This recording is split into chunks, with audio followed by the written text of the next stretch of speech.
지난주에 저희가 상처에 대한 말씀을 나눴었습니다. 기억하실지 모르겠는데 그 말씀을 준비하면서도 전하면서도 저도 모르게 제 자신의 상처 그리고 남에게 내가 주었던 상처에 대해서 많이 되돌아보는 그런 시간을 가졌습니다. 제가 여러분에게도 혹시 기회가 되면은 예배 마치고 서로 혹시 나한테 상처받은 거 있나 서로 물어보고 나누는 시간을 가지려고 했는데 해보셨는지 모르겠어요. 그 당시에 제가 말씀을 전하면서 여러분과 함께 오늘 말씀의 마지막 부분 20절과 21절을 함께 읽었었습니다. 이 요셉도 많은 상처를 받았던 사람인데 그 상처를 극복하고 하나님에게 정말 크게 쓰임받았던 사람이죠. 형들에게 죽임당할 뻔하고 또 간신히 살아남았는데 노예로 팔리고 또 노예로서도 어떻게든 열심히 살아보려고 했는데 억울하게 감옥살이하고 그 감옥에서 한없이 기다리는 그 당시에 또 감옥이 지금 감옥도 있기 힘든 곳인데 그 당시는 어땠을지 상상도 되지 않습니다. 밥이나 제대로 먹었을지 햇빛이라도 들어오는 곳이었을지 깨끗했을지 아마 그 당시에는 감옥에 들어가면은 사형을 당하지 않더라도 감옥에서 죽어나가는 사람도 정말 많았을 겁니다. 근데 그 가운데서도 살아나서 살아날 뿐만 아니라 애굽의 총리 대신이 되고 오늘 말씀을 보면은 자기 한 사람 간수하고 혹은 자기 형제들이라든지 집안이라든지 민족을 살리는 정도가 아니라 애굽과 주변 수많은 민족들을 하나님이 살리시는데 쓰임받았던 요셉. 그 요셉은 어떻게 그것이 가능했을까? 여러분과 오늘 좀 더 깊이 나눠보려고 합니다. 오늘 말씀의 시작에는 야곱이 죽었습니다. 아마 형들도 그리고 요셉도 굉장히 슬펐을 것 같아요. 평생 자신들과 함께 하였던 아버지, 특히 요셉은 그렇게 오랜 시간 떨어져 있다가 드디어 다시 만나서 이제 곁에 모시고 다시 만나고 볼 수 있었던 그 아버지가 돌아가신 그 상황에서 얼마나 슬프고 또 허전했을까. 그리고 형들도 너무나 슬펐을 텐데 그 와중에 그 슬픔보다 더한 두려움이 그들에게 엄습해 왔는데 어떤 두려움이냐면 이제 아버지도 안 계시니까 전에 은잔을 숨기고 막 형을 감옥에 넣고 그렇게 골탕 먹인 적이 있지 않습니까, 요셉이? 그 당시를 떠올리면서 이제는 아버지도 안 계시니까 요셉이 우리를 가만두지 않을 거야. 우리가 한 게 있는데 어떻게 그걸 잊었겠어? 어떻게 정말 용서하겠어? 우리 이제 큰일 났다. 이런 두려움이 그들에게 엄습해 오면서 그들이 요셉에게 가서 아버지의 유언이라 하면서 다시 한번 용서를 구하고 감히 동생이라고 부르지도 못하고 우리는 당신의 종입니다. 이렇게 납작 요셉 앞에 엎드렸습니다. 그런 그들을 위로하고 두려워하지 말라고 하는 그 요셉의 모습. 당신들의 악도 하나님은 선하게 바꾸셔서 수많은 민족들을 살리셨다는 그 신앙의 고백이 바로 요셉이 오늘 형들에게 나눈 말씀이에요. 근데 제가 궁금했던 거는 그겁니다. 어떻게 요셉은 그렇게 수많은 고난과 어려움 속에서 더 깊이 하나님을 만나고 신앙이 바로 섰을까? 어떻게 요셉이 믿음 안에서 바로 섰는지를 확인할 수 있냐면 여러 가지가 있는데 저는 이 이야기, 이 성경의 이야기를 읽으면서 가장 인상 깊었던 장면 중 하나가 바로 앞에 요셉이 불려왔을 때예요. 그 당시 30세 정도 나이가 됐었는데 여러분 생각해 보세요. 감옥에서 썩고 있었습니다. 빛이 한 짐 들어오는지 안 들어오는지, 음식은 제대로 나올까요? 뭐 거기에서 손톱을 깎았겠습니까? 세수를 했겠습니까? 옷을 제대로 입었겠습니까? 물론 바로 앞에 나온다고 좀 말끔하게 씻겨서 데려왔을 수 있겠지만, 아마 저였다면 바로를 똑바로 쳐다보기는커녕 그 방에 들어가는 것조차도 저는 덜덜덜덜 떨면서 서 있었을 것 같아요. 외상 후 스트레스 증후군 이런 거 아시죠? 너무나 많은 핍박과 고난을 당하면은 그렇게 사람 앞에 단단히 설 수가 없습니다. 근데 그 나라에 내놓으라 하는 실력자들도 바로 앞에서 똑바로 쓰고 눈을 마주치고 말을 못 하는데, 이 아마 제가 상상할 때는 몰골이 아주 그지 같은 이 요셉이라는 청년이 바로 앞에 서서 그 꿈을 해석하고 하나님의 말씀을 대언하는데 어떻게 그렇게 당당하게 총기 있게 말을 전할 수 있었을까? 그가 꿈을 해몽한 내용도 내용이지만 그 청년의 모습이 여간 비범하지가 않았던 거예요. 그러니까 그 꿈을 해몽하는 그 모습을 보고 바로도 그렇고 그 주변에 있던 모든 사람들도 그렇고 다 그를 좋게 여겼고 그가 총리 대신이 될 수 있었던 것이죠. 근데 궁금한 건 어떻게 그게 가능했을까? 어떻게?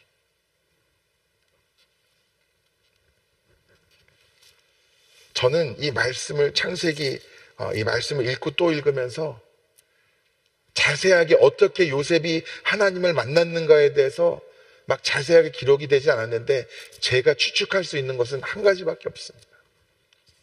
그가 어린 시절 야곱이 특별히 사랑했는데, 여러분 그거 아시죠? 야곱이 다른 나이든 아들들도 많이 있었지만 이 요셉을 특별히 사랑해서 채색옷을 만들어서 입혀주기도 했었고, 또 많은 사람들은 이 채색옷을 만들어서 입혀준 것이 이 요셉을 자신의 후계자로 여긴 것이다, 이렇게 그 의미를 이해하는 분들도 많습니다. 그러면서 제가 상상하기는 아주 어릴 때부터 이 아빠 무릎에 앉혀서 말을 알아듣기 전부터도 야곱은 날마다 요셉에게 이야기를 해줬을 것 같아요. 요셉아, 아빠가 너도 알겠지만 형이 하나 있었는데 나는 너무나 그 장자권이 갖고 싶었단다. 에서부터 어떻게 팥죽으로 형의 장자권을 뺏었었는지, 어떻게 삼촌 집에 가서 살게 됐는지, 어떻게 돌을 베고 꿈을 꿀다가 하늘을 향해 있는 사다리에서 천사들이 오르내리는 것을 봤는지, 어떻게 약복강가에서 천사와 씨름하며 이스라엘이라는 이름을 얻게 됐는지, 그가 체험했던 수많은 하나님의 놀라운 임재와 축복들을 이 야곱은 요셉에게 이야기해 줬을 거예요. 야, 아빠뿐인 줄 아니? 할아버지도 있잖아. 원래 우물을 파면은 그 당시에 뭐 100개를 파야 하나가 터질까 말까 했다는데, 야, 할아버지는 파는 데마다 우물이 터졌었다. 야, 우리 할아버지 아브라함은 원래는 우상을 섬기는 집안의 사람이었는데 하나님이 부르셨어. 근데 우리 할아버지 아브라함이 순종하셨었다. 그러면서 가는 곳마다 함께 하셨던 하나님, 필요를 채우셨던 하나님, 고난과 역경의 순간에 부르짖을 때 귀 기울이시고 응답하시고 놀라운 이적으로 역사하셨던 그 하나님의 이야기를 요셉은 어릴 때부터 야곱을 통해서 수없이 들었던 거예요. 그래서 요셉이 이렇게 꿈을 많이 꾸지 않았었나? 그런 영적인 이야기를 들으니까 이 요셉이 영적인 사람이 되고 그런 영적인 꿈도 꾼 것이 아니었을까, 그런 생각도 해봅니다. 그런 이야기를 들었었기 때문에 형들에게 말도 못할 배신과 핍박을 당했을 때도, 여러분, 죽을 고비를 넘기신 분들이 여기 몇 분 계신지 모르겠는데 그 나를 죽이려는 대상자가 나의 형제라고 생각해 보세요. 아버지에게 그렇게 이쁨 받고 사랑받고 그렇게 귀하게 자라다가 노예가 됐다고 생각을 해보세요. 내가 노예로서라도 좀 열심히 하나님의 뜻대로 바르게 살아보려고 근데 바르게 정직하게 산 대가가 또 누명을 쓰고 감옥에 간 것이라면 여러분 어떻게 사실 것 같으세요?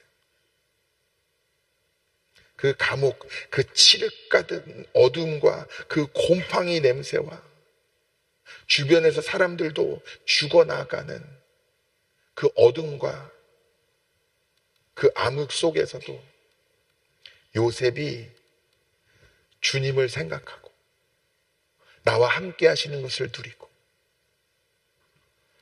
그 가장 힘들고 어려운 순간에 주님을 찾을 수 있었던 이유는 바로 아버지를 통해서 하나님의 이야기를 너무나 많이 들었었기 때문에 그것이 가능했던 겁니다. 우리가 살다 보면은 힘들 때가 많습니다. 제가 어른들에게 들은 얘기는 사람이 고생해야 훌륭해진다 이런 얘기도 많이 들었어요. 여러분 그런 얘기 들은 적 있어요? 모든 위인들은 다 이 어리고 젊을 때 고생을 많이 했기 때문에 강해지고 훌륭해졌다는 거예요. 그 말도 저는 일리는 있다고 생각합니다. 제가 위스콘신에서 목회를 할 때 보면은 그 인생에 있어서 어떤 방면이든 성공하신 분들이 대부분 이상하게 그 농사꾼 집안이더라고요. 그래서 농사꾼 집안에서 자란 분들이니까 그 어린 시절 얘기를 들어보면은 무조건 새벽 4시에 일어나가지고 다 농사 졌대요, 어릴 때부터. 그리고 자기가 맡은 책임들이 있었던 거예요. 그러니까 성실함, 책임감. 이렇게 악수를 할 때 손이 구두살도 많고 보통 힘이 센 게 아니어서 저도 손이 작은 편이 아닌데 막 으스러질 것 같은. 그러나 그런 힘 있는 그 손을 잡아봤을 때 반대로 그 인생에 대한 존경심과 그 사람에 대한 신뢰감이 막 들더라고요. 왜 그러냐면 평생 열심히 성실하게 살았기 때문에 그런 손도 있는 거 아니겠습니까? 그런데 고생한다고 해서 사람이 다 훌륭해지는 건 아니에요. 실례로 제 친구 중에 어릴 때 가난해가지고 잘 못 먹었던 친구가 있어요. 지금 이제 자라서 뭐 아주 대단한 부자는 아니지만 먹고 싶은 거는 얼마든지 먹을 수 있는 형편은 됐는데 지금도 같이 먹으면 얼마나 욕심을 부리는지 몰라요. 얼마나 욕심을 부리는지. 다 못 먹을 것 같아도 다 시키고 꼭 자기 거만 먹고 내 거 뺏어 먹고 막 그래요. 물론 이렇게 웃을 정도로 심각한 수준은 아니지만 무슨 생각이냐면 어릴 때 상처가 어릴 때 고생한 게 사람을 훌륭하게 할 수도 있지만 그것이 해결이 되지 않으니까 평생 그 사람의 아픔이 되고 그 사람의 고통이 될 수 있구나. 여러분 요즘 저보다 나이 더 많은데도요 장난감 사는 사람들이 있어요. 어른인데 뭐 그게 잘못된 건 아닙니다. 잘못된 건 아닌데 어떤 경우가 있냐면 어릴 때 너무 장난감을 부모님이 안 사주신 거예요. 못 사주셨는지 안 사주셨는지. 그래가지고 매일 자기 아들들 딸들 선물 사준다는 핑계로 장난감을 사서 본인이 더 갖고 놀고, 우리 미국인들 같은 경우에 특히 노골적으로 장난감을 계속 어른이 돼서도 취미로 사고 수집하는 경우가 참 많습니다. 다시 말씀드리지만 그게 무조건 나쁘다는 건 아니고요.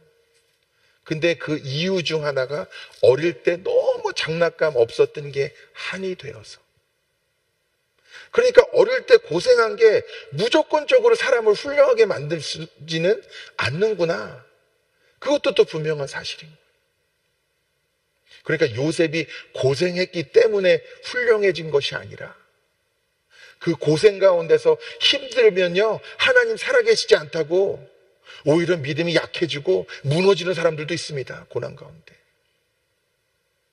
어떻게 하나님이 살아계시다면은 나의 삶 가운데 이런 일이 일어날 수 있냐고 하나님을 부인하는 사람들도 있어요. 그러나 요셉은 그러지 않았습니다. 그가 힘들수록 배신 당할수록 고통 당할수록 그 감옥이 어둡고 침침하면 침침할수록 그는 더 간절하게 내 야곱의 하나님, 아버지 야곱의 하나님, 이삭의 하나님, 아브라함의 하나님이 그 놀라운 이적과 그 천사들에 대한 환상과 그 우물을 팔 때마다 터져 나왔던 그 하나님의 은혜와 놀라운 역사가 지금 자기의 상황에도 임하고, 자신의 삶도 모든 말과 행동도 그 하나님 앞에 합당하기를 그는 소망하였고, 결국은 그 어린 시절 꿈, 여러분 생각해 보세요. 어릴 때는 뭐 해와 달과 별이 다 자기한테 절한다고 그렇게 꿈꿨잖아요. 아버지와 어머니와 형들까지도 다 자기에게 절할 거라고 꿈을 꿨는데, 그때는 제가 상상하기에는 좀 인격적으로 별로였던 것 같아요. 형들 앞에서 좀 밉보이게 말과 행동을 했었을 것 같아요. 아빠가 너무 사랑해 주니까. 내가 형이라도 동생이 그런 꿈 꿨다고는 기분 나쁘죠. 좀 생각이 있으면은 얘기 안 했을 것도 같은데, 서슴없이 얘기한 거 보니까 좀 뭐라 그래야 돼, 스포일 됐었던 것 같아요. 그런데 이 감옥 속에 있으면서 자신이 어른 적에 꿨던 그 꿈들을 생각하면 헛웃음이 나왔을 것 같아요. 참, 내가 그때 얼마나 교만했었는지. 그러면서 과연 하나님이 주셨던 그 꿈이 나의 삶 가운데 이루어질 수 있을까? 그도 수없이 그의 믿음이 흔들리고 마음이 오락가락 했을 것 같아요. 그러나 끝까지 그 믿음을 지키고 사람들을 대함에 있어서 하나님의 뜻대로 대하고, 바로 앞에 서서도 당당하게 자신감 넘치게 하나님의 말씀을 대언하고, 오늘도 아버지까지 돌아가신 마당에 이 형들을 자신이 어떻게 한다고 그 누구도 감히 뭐라 할 사람이 없지만, 그 가운데서도 세상의 권세와 사람들의 시선이 아니라 나와 함께 하시는 하나님 앞에 바로 서서 행동하는 그의 모습을 보니까 그는 그 수많은 고난들 가운데서 하나님을 만났었던 겁니다. 그러니까 이 말씀을 보면서 저는 일단, 저도 부모니까 우리 자녀들을 어떻게 믿음으로 키워야 될까에 대해서 고민을 안 할 수가 없는 거예요. 저는 무슨 마음이 드냐면, 우리 아이들에게 너무 엄격하게 대하지 말아야겠다, 신앙에 있어서. 집에서 가정예배 저희가 드릴 때마다 아이들이 항상 가만히 있지 못해요. 그러면 혼내다가 끝낸 경우도 있어요. 혼내다가 너무 혼을 내다가 내가 말씀을 전해야 되는데 너무 혼을 내가지고 말씀을 피고 아이들한테 말씀을 못 전하고 막 그런 경우도 시행착오가 많았습니다. 그래서 이제는 너무 그렇게 하지 말고 하나님의 말씀을 펴서 읽고 찬송도 부르고 찬양도 부르고 춤도 추고 하나님의 말씀을 묵상하고 하나님이 어떤 감동을 주시고 은혜를 주시는지 나누는 것이 아이들에게 기쁨이 되고 즐거움이 될 수 있도록 많이 고민하고 있습니다. 저도 어린 시절 교회 다니면서 어른들에게 많이 혼났거든요. 그리고 항상 엄격하게 신앙생활을 해야 된다는 것을 교육을 받았기 때문에 물론 그것이 도움이 된 것도 있지만 한편으로는 교회에 대해서 부정적인 생각도 많이 들었었습니다. 가장 중요한 것은 교회에 나오면은 잘했고 교회에 빠지면 혼내고 뭐 이러면 잘했고 이러면 혼나고 이런 것이 아니라 우리가 만난 하나님, 우리의 삶 가운데서 놀랍도록 역사하신 하나님, 나의 상처를 치유하신 하나님, 내가 간절히 부르짖을 때 응답하신 그 하나님에 대한 놀라운 간증과 이야기들이 우리의 자녀들에게 그대로 전해져야 된다는 거예요. 그 이야기들이 전해지다 보면은 이제 우리 자녀들도 힘들고 고통스럽고 절망스러운 그 순간이 왔을 때 이야기가 떠오르면서 지금 이 순간에도 그 하나님이 나와 함께 하시지 않을까. 나도 그때 우리 어머니처럼 아버지처럼 무릎 꿇고 간절히 주님께 구하면 내 기도를 들어주시지 않을까. 주님을 찾게 되는 은혜가 있는 것이죠. 그래서 상처로 인해서 더 큰 상처를 받고 오히려 남에게 칼을 휘두르듯이 상처를 주는 사람이 될 수도 있지만 믿음의 씨앗이 심겨지고 우리 부모에게 또 어른들에게 임하시고 은혜 베푸셨던 그 하나님의 놀라운 간증들이 아이들의 가슴과 기억 속에 남을 때 그들의 삶의 고난도 믿음으로 이길 뿐만 아니라 오히려 그 고난이 축복이 되어서 그 누구보다도 더 놀라운 하나님의 임재와 은혜를 누리는 역사가 나타나게 된다는 것이죠. 여러분, 여기 계신 분들 중에 자녀들이 저희 아이들보다 더 나이 많으신 분들도 계시잖아요. 사실은 아이들을 키우고 양육하는 부분에 있어서 다 저의 선배님들이시죠. 자녀들이 뭡니까? 손주들도 있으시고 손주들 중에 저보다 나이 많은 사람이 있으실 수도 있으시죠. 그러나 제가 또 목회하고 또 신앙생활하면서 깨닫는 것은 자녀들이 나이가 많다고 자녀들을 향한 근심이나 기도가 줄어드는 것은 아니더라고요. 오히려 나이가 들면 들수록 인생에 성공하면 할수록 이루면 이룰수록 자녀들에 대한 염려와 기도가 더 늘어난다고 말씀하신 분들도 얼마나 많은지 모릅니다. 그렇기 때문에 야곱과 같이 요셉에게 신앙을 전하고 나의 삶의 신앙의 여정을 나누는 것이 비단 어린 자녀들에게만 국한된 것이 아니라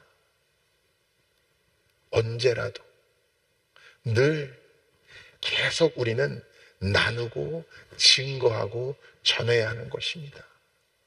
우리 자녀들에게 뿐이겠습니까? 만나는 모든 이들에게 하나님이 어떻게 나의 삶 가운데 놀랍도록 역사하셨는지, 내가 가장 아프고 고통스러워하는 그 순간 내 삶이 요셉이 갇혀있던 그 감옥보다도 어둡고 침침하고 생명의 흔적이라는 찾아볼 수 없을 것 같은 그 순간이었을 때도 내가 구할 때 응답하시고 나를 감싸 안으셨던 그 주님을 우리가 나누면 그 나눔 가운데 얼마나 많은 생명의 열매들을 주님이 맺게 하시겠습니까?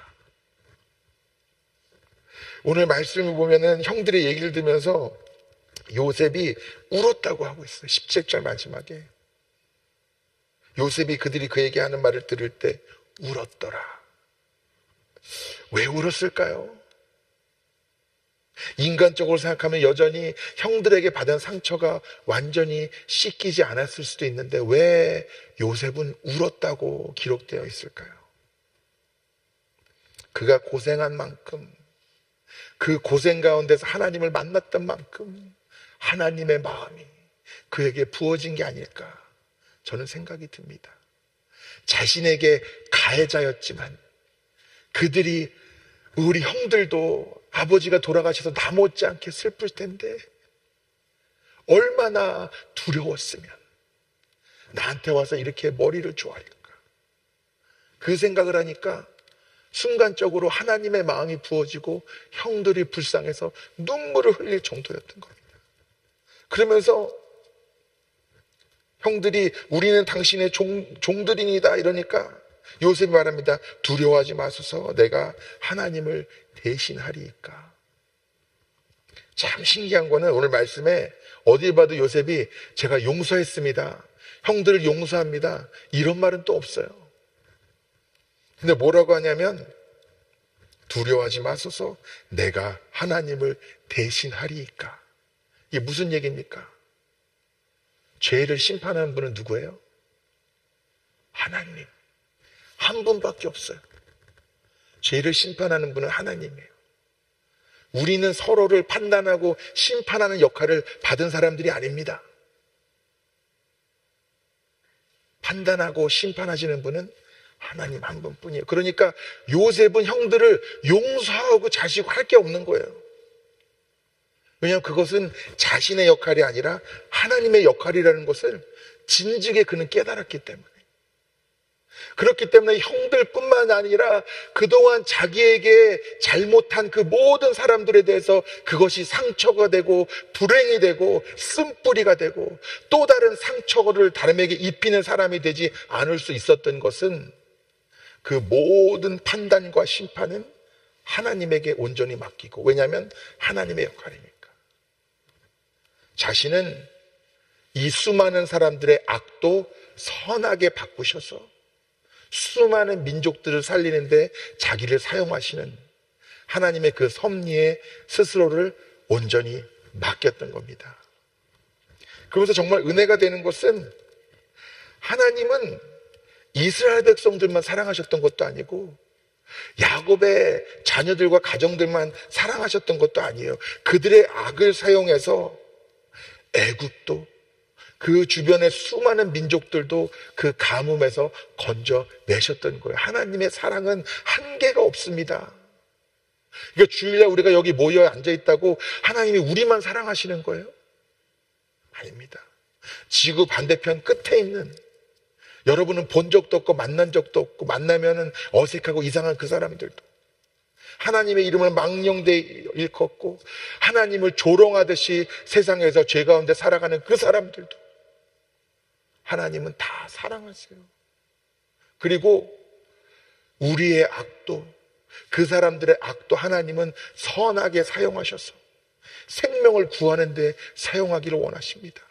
요셉이 받았던 수많은 상처와 실망과 배신도 하나님이 선하게 사용하셔서 수많은 생명들을 구원하신 것 같이 저와 여러분이 받은 상처도, 아픔도, 우리가 경험했던 실패도, 우리의 낙심도 하나님이 선하게 사용하셔 생명을 구하는데 우리가 쓰임받기를 간절히 소망합니다.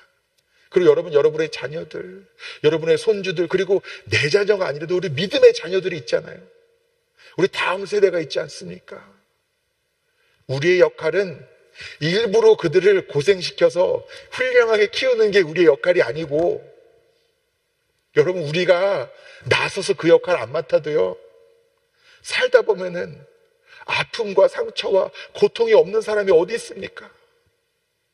그러나 그 가운데서 가장 어두운 사망의 음침한 골짜기를 다닐지라도 해를 두려워하긴커녕 나와 함께 하시고 나를 지켜주실 그 선한 목자를 신뢰하고 의지하면서 그 가운데서 더 깊이 하나님과 교제하고 하나님이 쓰시기에 합당하신 모습으로 연단하시고 정금같이 정결하게 또 빚으시고 세워나가시는 그 은혜를 누리게 하려면 우리가 우리 자녀들을 위해서 간절히 기도할 뿐만 아니라 날마다 나에게 어떻게 하나님이 놀랍도록 임하시고 역사하셨는지, 나의 아픔은 어떻게 치유해 주셨었는지, 오늘도 내가 왜 하나님이 없이는 살 수 없는지 우리가 나누고 전하고 증거하다 보면 그것이 우리 자녀들의 믿음이 되고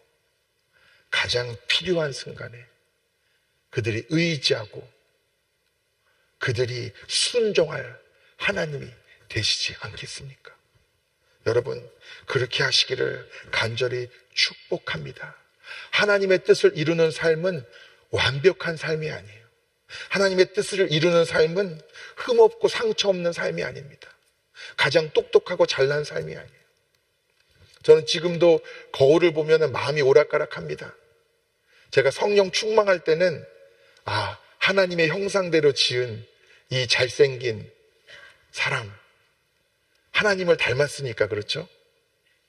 근데 또 인간적으로 보면 얼마나 흠투성이겠습니까? 내가 일찍 장가가길 잘했지, 이런 생각이 듭니다. 외모뿐이겠습니까?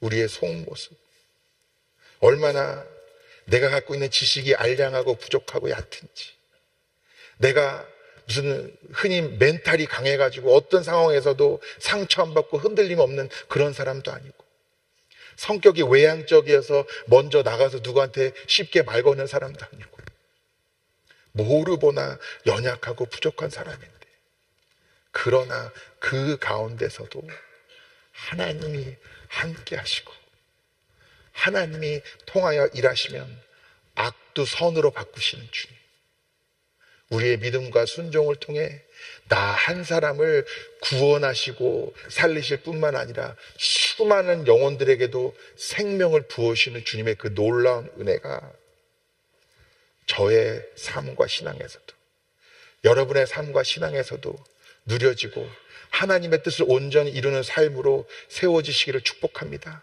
그리고 제가 아무리 말씀드려도 부족함이 없는 것이 여러분의 자녀들을 위해서 기도하시고, 달마다 기도하십시오. 여러분, 잘 때도 지금 손을 얹어서 기도해 주세요. 자녀들에게. 길게 안 하셔도 돼요. 이제 나이가 들어서 정말 삶의 힘든 그 순간이 왔을 때 기억날 겁니다. 잠자리에 누웠을 때, 어릴 때 정말 하루 종일 바쁘게 일하시고 피곤한 몸을 이끌고도 미처 씻지도 못하고 와가지고, 야, 아빠 기도는 받아야지 하고 나를 위해서 축복 기도를 해줬던 그 아빠의 거친 손길이, 그 기억이 생각날 때마다, 야, 내가 너 하나님이 얼마나 아빠를 사랑하시는 줄 아니? 내가 하나님 안 만났으면 지금 어떤 모습일지 내가 상상도 못할 것 같아. 근데 그 하나님이 너도 정말 사랑하셔. 그 부모에게 들었던 수많은 이야기들과 받았던 기도를 통해서 여러분의 자녀들의 삶의 여정도 하나님이 시온의 대로와 같이 열어주시고, 여러분 오늘 말씀 저희가 다 읽지 못했지만 곳곳에 요셉을 하나님이 형통케 하셨다고 말씀에 나와 있어요. 형들에게 배신을 당하고 노예로 팔리고 억울한 누명을 쓸지언정 늘 하나님은 그러한 요셉과 함께 하셨고 그의 삶을 인도하셨습니다. 여러분의 삶도, 여러분의 자녀들의 삶도, 우리 다음 세대의 모든 삶과 믿음의 여정도 하나님이 그렇게 하실 줄 믿습니다. 우리는 단순히 우리의 상처와 아픔을 감싸 안고 그냥 이것을 어떻게 해결하지 못해서 발버둥 치는 삶이 아니라 이것을 이제는 하나님 안에서 온전히 치유받을 뿐만 아니라 하나님의 뜻을 온전히 이루는 삶으로 주님이 회복시키시고 사용하실 줄 믿습니다. 다 같이 기도하시겠습니다. 사랑과 은혜가 풍성하신 주님, 오늘도 주님을 바라보고 주님을 사모합니다. 우리 가운데 임하셔서 기름 부으시고 우리의 모든 아픔들을 주님의 보혈로 덮으시며 모든 부정한 죄를 깨끗게 하시는 은혜를 누리게 하실 줄 믿습니다. 요셉과 함께 하시며 그를 빚으시고 주님의 선한 뜻을 위해 거룩하게 사용하신 주님, 우리도 주님께 쓰임받기를 소망하고 갈망할 때 주님, 우리를 인도하시사 하나님의 뜻을 이루는 삶으로 축복하여 주시고 이 시간 특별히 우리의 자녀들, 우리의 손주들, 또 다음 세대를 주 앞에 올려드릴 때 우리의 신앙의 간증과 우리의 모든 기도를 통해 가장 어둡고 고통스러운 순간에도 주님을 바라보며 의지하여 그 고난을 이겨낼 뿐만 아니라 더욱 어둠 가운데서 밝게 빛나며 주님의 거룩한 사명을 감당하고 뜻을 이루어가기를 소망하며 그들을 축복할 때 주님, 주님의 뜻을 이루어 주시옵소서. 주 예수 그리스도의 이름으로 기도드리옵나이다. 아멘.